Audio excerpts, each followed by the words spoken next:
Okay, so hello, everybody. Welcome from the Diamond Springs Center. I'm Diane Broussard, your host today for What's Your Story? And again, this is a little show that I've started doing.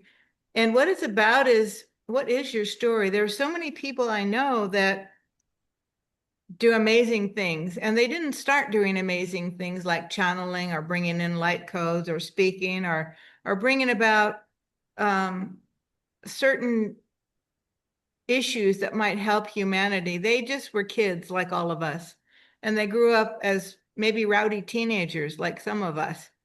And what happened to them was they started paying attention to little things along the way, which led them maybe to another little thing, which was outside of the box of where we usually have permission to think. And by doing this, they ended up becoming very exceptional individuals that do amazing things. And so today I have a friend with me. Her name is Jennifer Salbino, and she channels light language and codes of the universe. Um, I'm not going to talk too much about light language because I don't actually speak it. I kind of drum it a bit. But welcome, Jennifer, and thank you for being on the show today and sitting on the hot seat to answer the 10 questions of what is your story. But before we get started, can you tell us a little bit about what is light language? Well, first of all, thank you so much, Diane, for having me here. It's such an honor to be here and to be able to share my story, a little bit more about myself.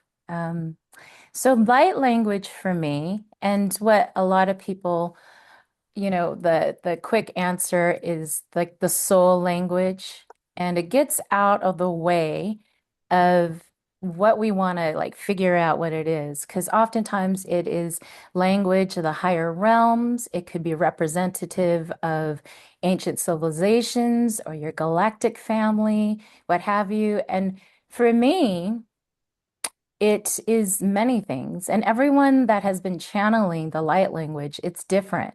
It's so very different. Like, for example, when I first started doing it, and you were there in front of the group, a lot of people associated to Lemuria. And that happens to be one of the main languages that I bring in. And for other people, it's like they have the Galactics, they have the Pleiadians or the Arcturians or the Lyrans. And I'm going to be honest, for me, when I had a session with Alcazar, I was wondering because I didn't have that full knowledge inside of like exactly what I was bringing in. All I knew it is was very high dimensional energetics because I could feel it in my body.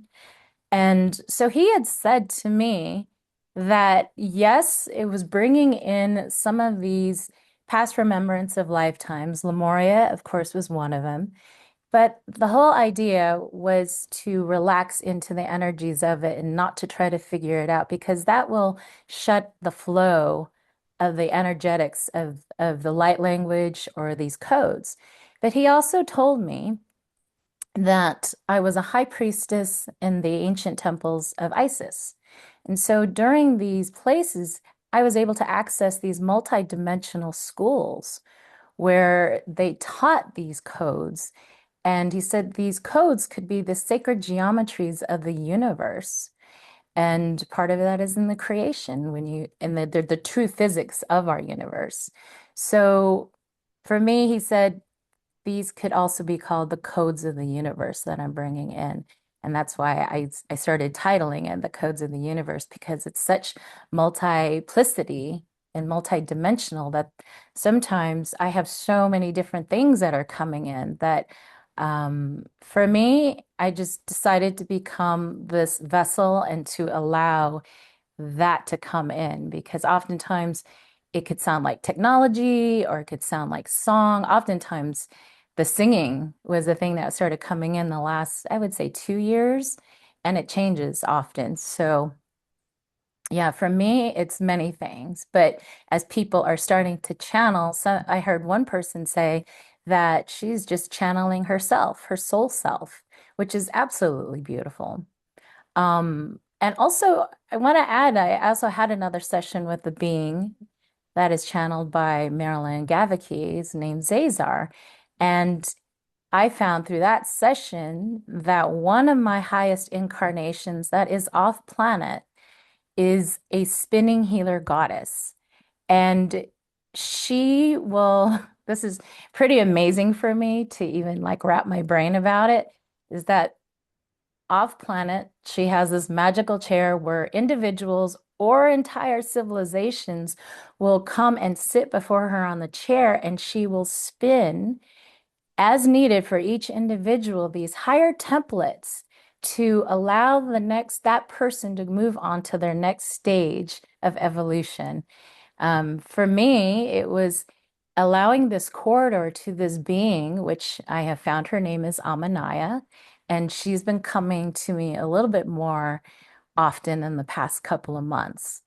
And by having her, which is me, my one of my higher incarnations, she can come in as I'm doing this, the light language to the individual, and I can consciously bring her in, and the essences that she spins around will also help with the individual or the group into helping assist them to their next stage, which to me is absolutely beautiful. And what an honor for me to bring it in.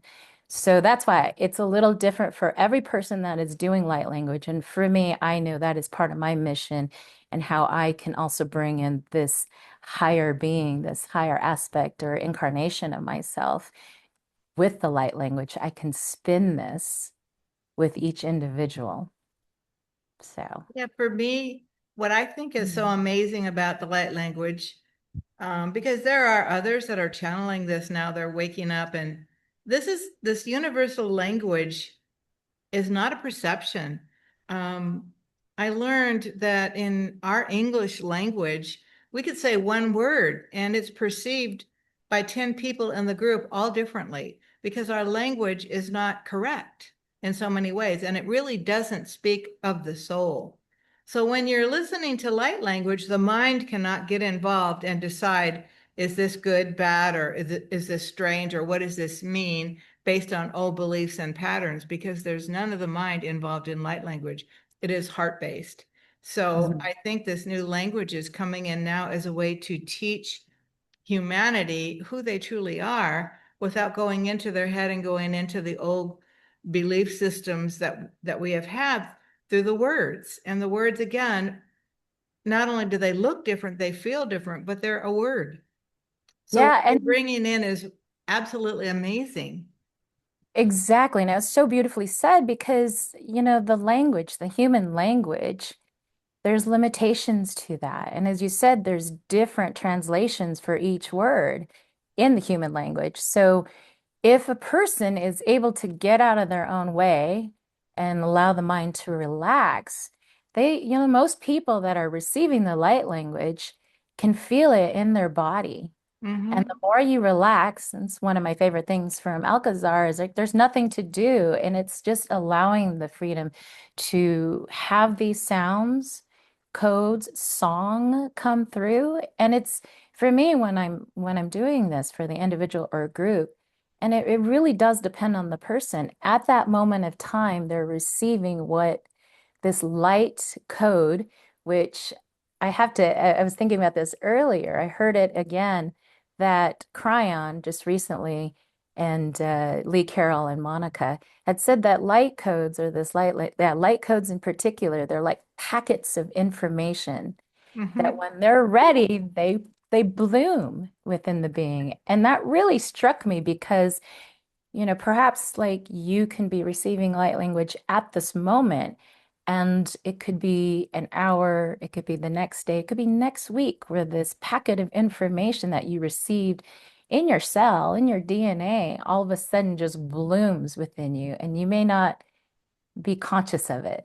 So, yeah, and that I think that is the gift is as more and more people are able to receive this, and I think as more people are now starting to channel this, which is amazing because 10 years ago, I mean, you would have been thought you were cuckoo speaking in tongues. Although there are certain churches that they called it speaking of tongues, but for the mainstream people, it was they couldn't understand it because it's far out of their realm. And Yeah. so it's so beautiful that because as it's being more accepted and more and people are doing it and it's out there on social media, that it's a beautiful thing because I think more people are able to integrate it and take this more into their beingness. So, yeah. So, so this is called What's Your Story? We're going to go to these 10 questions and talk to little Jen about how did this happen to you? I mean, I'm sure you had no idea of this when you were young or in any particular time, but maybe you did, maybe you didn't. We've all had a little bit of a connection. So I'm going to ask you these 10 questions, which are the same that I'm going to ask everybody, and we'll see how everyone has a different story and how amazing it is. And so the first question for you, my friend, is how did your journey begin? What was the first moment you felt something shift spiritually, even if you didn't have words for it at the time? Something that you felt. And you're talking in particular like the light language for me or just my spiritual journey? Your Because, spiritual growth, how you got to the light language. okay. Took a while, I'm sure. It did, but it's in for me, it's still in process because it's Yeah. changing every day. So I felt always connected when I was a child. My fascination was the angelic realms. I read everything about the angelic realms. And I think even then I was hearing things like frequencies, but when you're younger, you're so open and you're like, okay, it's no big deal because this is part of life for me. And at one point in time, because I think my senses were picking up on things that actually scared me, i.e. seeing, ghosts or whatever, it shut me down a little bit. But I look at it as an opportunity for me to live like my high school years and my 20s and 30s and just live life and be. But I always felt a connection, always the fascination. So then 2010, 2011 started coming by, and I started really going back into the spirituality again and was kind of curious about it. I found a teacher that taught Akashic record, and that's such a wild ride because there's a thing called Conscious Life Expo in LA, and we just had it. And so I went there for the first time in 2010. And it's like a smorgasbord of everything you ever want to know about UFO, astrology, what have you. But I went to this psychic person that, she sounded really interesting. And I kept going to her after that event. And I finally had this realization is like, I can heal myself. I know I can do this. So I asked, show me or send me a teacher. And then in comes my Akashic teacher who opened me up even more. Then I started doing Reiki. I learned Reiki, but then there was always more. I always knew there was more to attune to. And in 2014, I went to Mount Shasta for a cryon retreat, and that blew me open. And then in 2015, I'm giving you a quick run through of my life, but in You 2015, went through all the questions. yeah, Go. but in 2015, I kept hearing about Stargate, of all places, in my farmer's market by a young girl selling kombucha. And she's like, oh, you like cryon, you love spirituality. Oh, have you heard of Stargate? And I said, no, I haven't. She goes, well, they're in Mount Shasta. You should check it out. But then from that point on, up until the summer, I kept hearing Stargate, Stargate in odd places. And then I found out that they were going to be in Sedona with Lee Carroll for a Summer Light conference. And that was like really the beginning of this, for me, this beautiful journey of where I'm at today. So, yeah. So I would like to say that's the quick up until like 2015, started going to my first events with Stargate. And that has really accelerated to how much I was starting to experience. So, Well, you know, that's really interesting because it's a journey. It's similar to my own. As I went up to Mount Shasta, I also found Stargate, also did the shamanic, did down to the Conscious Life Expo. So a lot of that is very similar to my journey. I have another question here for you. mhm. What have you had to let go of in order to step into your soul path? Because that does require us making a decision at some point to move forward. And sometimes it requires us letting go of other things. It's part of it is relationships.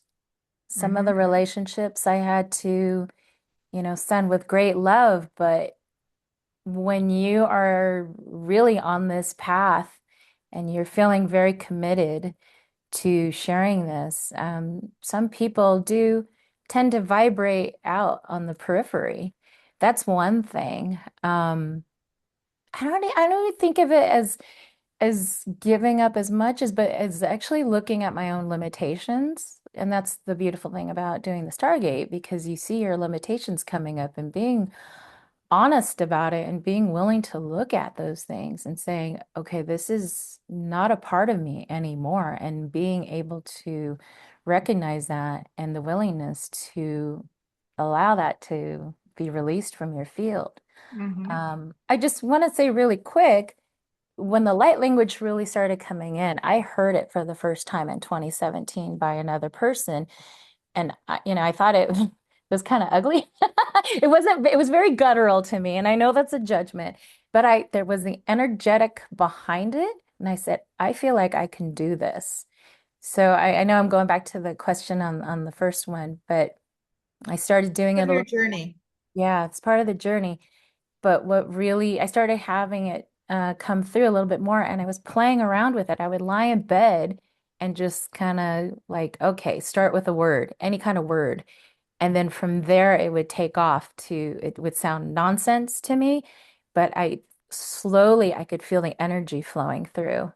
And then in 2019, when I went to Egypt and the pause of the Sphinx, activated me so much. It almost brought me to my knees, because I felt like this light language just felt wrenched from my body, and because it was so intense. But I would say, because I was receiving the remembrance of those codes and that download, Mm-hmm. that also was part of my journey and opening me up. So, if you ever feel called to go to Egypt and you feel like light languages are a thing, or just to have a remembrance, I would highly recommend going. But for me, it was the pause of the Sphinx. And it continues on when I went back again in 2023. The pause of the Sphinx for me in particular was very activating. So, So I'm curious also because it's difficult sometimes for people that really want to venture out onto their own spiritual path. I say spiritual, their own path to knowing themselves. It's one question is answered and another and another, but it sometimes brings questions and doubts and concerns with family members who yeah. don't understand what's going on. And I'm just wondering how your family reacted to you uh, uh, on your spiritual journey, Stargate and light language and what you're doing now, and, perhaps maybe where you'll be going. Is that something that ever concerned them? Um, I'm so blessed because my oldest brother is also on this journey with me. So I have full on that support. My mom to a certain degree, but I do have family members that are very, church going, and they do have their strong belief systems. So for me, it's like they know I'm doing something and I am open to it, but I also do not want to cause them to have stress because then it's also a little stressful for me. So it's like navigating that realm. I'm very open with it, but at the same time, there's a lot of judgment beyond that, because if you are, and there's no judgment on people that choose to go to church and have their belief system. It's beautiful in that way, but there are some limitations that also come with it. And, I navigate that with my family, friends, coworkers, oft it's no big deal. For me, I'm out of the spiritual closet, so to speak. So yeah, sometimes it can be tricky, because that is too also about relationships. And, some of it is a little trickier with family members, because of their own belief systems and their judgments. But from If anything, because I am doing the light language, and this is about using your voice and standing in your truth and authenticity, is to not allow that to be shut down. And that was one of the things I've had to work through from the past years is that I have shut that down to placate other people or make them feel comfortable. So it's an important thing is when you start stepping into your own sovereignty, your empowerment, and being who you really authentically are. One of the things that really needs to come forward is also speaking your truth. And so it's been a journey, I'll tell you that. Well, I'll tell you that it's going to continue to be a journey. And part of what you said, being sovereign, is so important now, because to hold your light in a world that is dimming in a bit is what we as light workers are being called to do. And you're doing an amazing job with what you're doing. And, just expressing it is difficult, with family members who don't understand exactly what you're doing, but love you anyway, and you love them anyway. And just to be a light for everyone is it's something you've been called to do, and you're doing it beautifully, stepping forward each time more and more and more. And I see that in you, and it's what Mhm. the world needs now, so to speak. So I honor you for that, Jennifer. And I also have another question here for you, but have you ever doubted your path or felt like giving up? What helps you stay? I mean, sometimes it's like, oh, is this real? What am I doing? What did you Yeah. go through that? Because I'm sure others will too, probably. Yes. Yes. Yes. I have. I went through major doubt. And part of it too was also self-worth. Who am I to bring this through?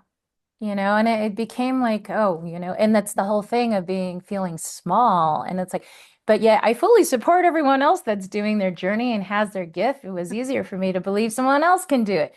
Why not me? And this is when I say this debris or the limitations that we carry, that is something that I was willing to give up. And, every now and then I'll have a little bit of residue that comes in or an echo of it. And this is the part of stepping forward and of really truly believing in what you're bringing through. If you feel like what you're bringing through is not authentic, then sure, it's going to cause doubt. But when I'm doing it, and as I've stepped fully and accepted and embraced it and believed in who I am, it comes so much easier. But yes, I had a lot of doubt. I think for anybody that's stepping into this, you question. And, going back to the question that I had about what am I bringing through? Because that's the other thing is like many, people that channel know who's coming in or doing the light language. Oh, this is the Pleiadians, this is Octurians. Mm-hmm. And I had to let go of the knowing because it becomes so multidimensional for me is that I'm not sure who's coming in. Sometimes I have a translation because most people want a translation. I said, well, if I have one, if I know what comes in afterwards, I'll go ahead and share that. I have, when I have the clarity of that, then yes, I'll share it. But so that was something I had to, be okay with. It's like why don't I have the clarity of who's coming in or what galactic's coming in or ancient civilizations coming in? But that's keeps me on my toes. But when I feel like the heart coherence in my beingness of what comes in is true, then I know everything is beautiful, far beyond what my mind can comprehend. I think you just said something important there, because I think the main thing that you need to teach, or those who speak light language, is that the mind really needs to take a rest to allow the heart to take in the codes and the energy that is coming forth through this language. And it's something you can feel. I mean, I've visibly felt it when you're speaking. And it's, again, that's why it is so important to understand that our English language actually is becoming obsolete for the new terminologies that are coming in from the light codes and the galactics, this might be way out for some people, but there is no words to speak for some of the stuff that's coming in. And so consequently, it's something to feel, just to feel and to let the mind take a rest and not try and find a judgment for each word or see what somebody looks like through their body mass or whatever that may be. And what's coming through now is feel this language, which is really beautiful. In fact, if everybody would just close their eyes and listen to it and open themselves up to feel it, that's what's changing humanity. And it's a big deal. And what you're doing is such an awesome big deal. And I honor you for doing that. Coming out and speaking a language that other people don't speak. It's huge. So Yeah, I it's really honor you for that.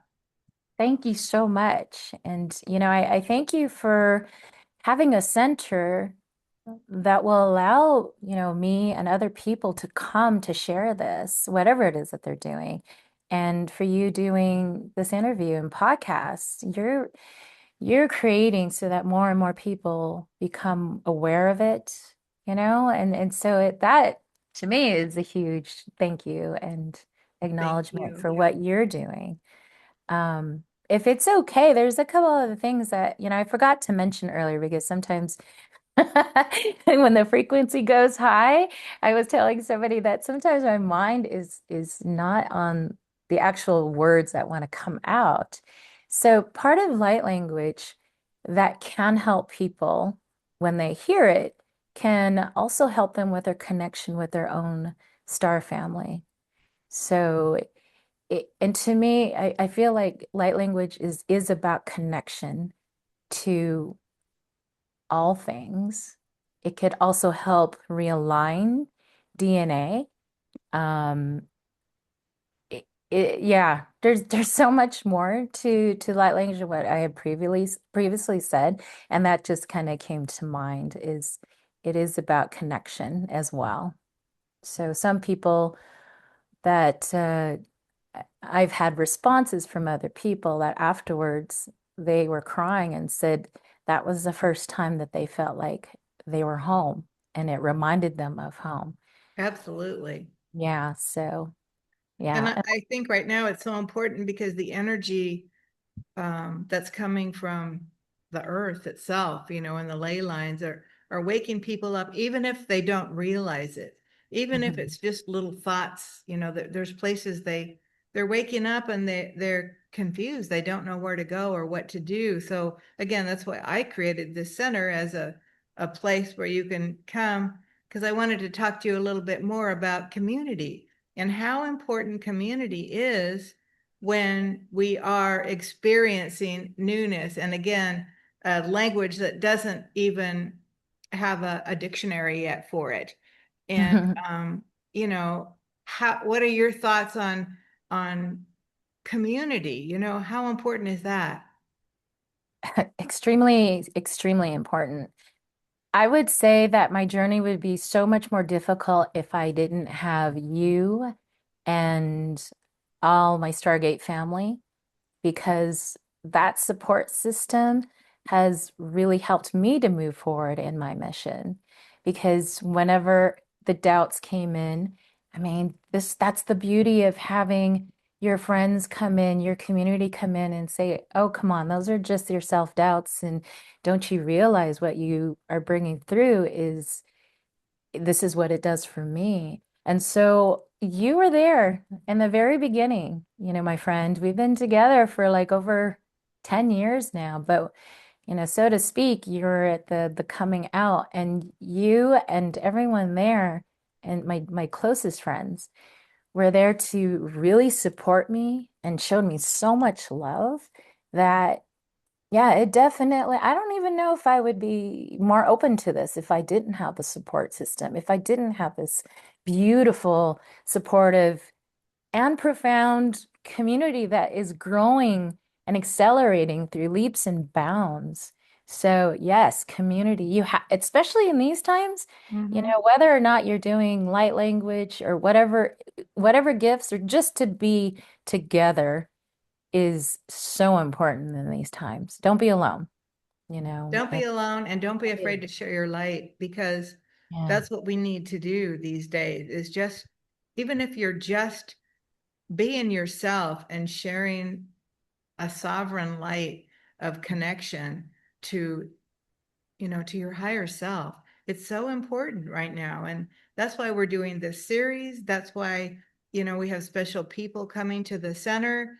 And I have a couple other questions for you, because I don't know if they will pertain, but they do to some. I know Marilyn, who channels Azar, has a history, and so does Prageet. But my question is, before coming into this lifetime, did you have a sense of any agreements, intentions, or plans you made with your channel or higher guidance?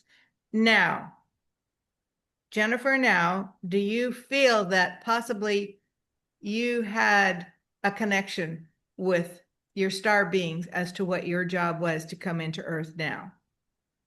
Now I do. That's, I mean, earlier, no, but through the last couple of years, I've gotten a lot more clarity. yeah, Um, it especially last year, and just from this recent retreat with Zazar in Sedona. Um, I I was wondering if I should share this, but then I'm going, yes, I be think you should share this. okay. So I'm going to go back to October, which was a intimate retreat on the sanctuary with Zazar. And there was 22 of us there. And so one of the things that came through that Zazar was able to share for me in particular, because I was having these flashes of memory of seeing all these women in temples gathering and creating this space in different timelines. And so Zazar had said to me um, at one point that he had seen my eyes in all 11 ancient civilizations. These are 11 ancient civilizations that were on this planet. And so, my mind was a little blown with that. And then he continued to say in Kumari Khandan, which was off the tip of India, that was a very divine feminine civilization, a lot of females, a lot of high priestesses. Well, I was a high priestess there that taught light language. And I get a little choked up thinking about that again. And so again, I'm feeling in the past that, it would be hard for me to take that in. But I said, yes, yes, it's me. If not me, then who else? Because, once in a while, it's like, who am I to be having that? So then you start really getting the sense of like, we are far more than we could ever imagine. We don't have that imagination.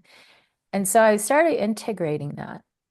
And then in Sedona, it was a meditation that was taking us to the Golden Temple that carried all the codes for these 11 ancient civilizations.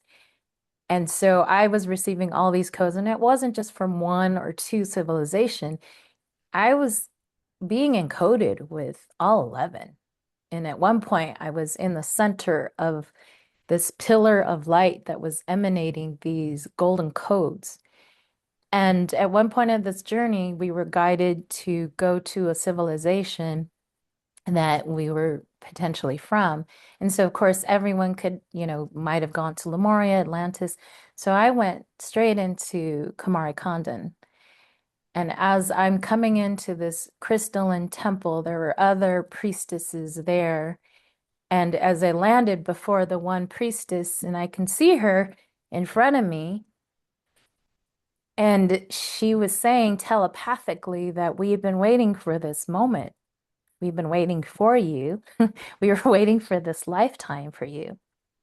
Mhm. And as she was taking the crown off of her head, and she was me, this priestess, and crowning me with this crown, it was like passing the baton of continuing this mission of sharing these light codes, in light language for people. And I took that in, and I had this immenseness and profundity of how important it was. It's not having because it's my own experience. It's not having another being telling you that this is happening. I'm seeing it in real time, is that this is an aspect, another lifetime of me empowering me. And it was so incredibly powerful of having myself crown myself, if that makes sense.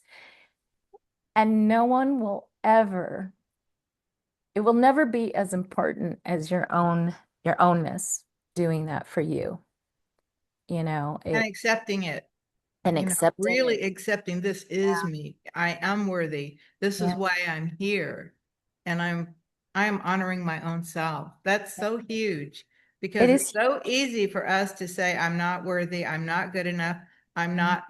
not, but to say, no, I am. That is very, very huge and empowering and something that definitely needs to be taught, especially to the divine feminine. So, so much for the divine feminine to feel empowered, you know? Yeah. And I think that's so important what you're doing, Jen. And I wanted to Thank you. I wanted to let everybody know that Jen will be at my center this month on March the 28th, which is huge. The center here, the Diamond Springs Center in Diamond Springs. And on top of that, we're going to be doing something very special on 2 nights. The night that she will be here, weather permitting, what she talked about, crowning herself as a priestess is important because there is a priestess ceremonial site here at the center that needs to be opened up. And she has been given the task of opening up this center for other priestesses.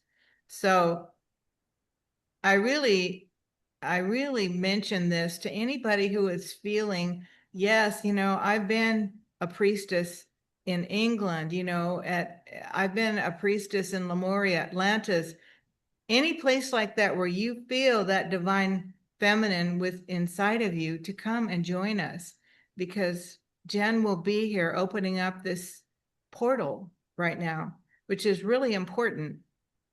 And that will be on March the 28th. And she's also going to be here during the day from 1 to 4. Do you have anything to say about that, Jen? Yes, so that'll be special. We'll have I will do individual mini sessions for each person. So not only will there be group transmission with the light language and codes, for each person, I'll go around them or maybe I'll do it a little differently. So I actually will do light language, and it's different for every person. Sometimes the language is the same, but it comes out a little differently, but I go around the body. And, part of it is I'm actually using my hands too, which, a lot of people often will do the hands as a light language or do art. But for me, it's the voice and actually do the hand movements. So yeah, I feel like that's such a powerful thing. People have told me that they can see like the geometries that come in, which kind of made me laugh because I think it was one of the last times I was there. Usually I have people close their eyes so they can be in it. And there was one participant that just had her eyes open the whole time. And she said, I was just amazed because I can see with each person like the geometries that were coming in. So for me, that's beautiful confirmation. And also because sometimes they see it, and other times I'm just in that flow state and just, having it. So yeah, I highly recommend, if for those that aren't familiar with it, this is a good time to come experience it live. And it's so beautiful because it's in a group setting where the group coherence is so amazing and very powerful. And we will also be opening up the Stargate during this time, which I don't know if you can see it behind me here a little bit. We have a large 6-foot Stargate in this space. Got So my that little will bring and Jen has one right there. And that really increases the energy, the frequency of everybody that's in here. So they're more open and available to receive the energy that Jen will be bringing through. And then again, the initiation into the portal at night. Um, the So pre I just you wanted to add for that in the evening. Um, those are for like the feminine, but however, men can Yes. also have, because you have a fire pit, right? That Yes. they hold sacred, ceremony there for them and hold the space. So, That's really important too, because what we're really doing is we are bringing through the divine masculine and the divine feminine. And the divine masculine will be holding space here around the fire, while the divine feminine will be going down below into the priestess circle. So the ceremony is really going to be something that's been done in the golden ages many, many times, and we're bringing it back now, and hopefully really initiating many people into something that they feel. I mean, you can see a movie about, England and Stonehenge and go, oh, I really feel those priestesses, or go to Egypt, or one of these other places where you kind of feel it.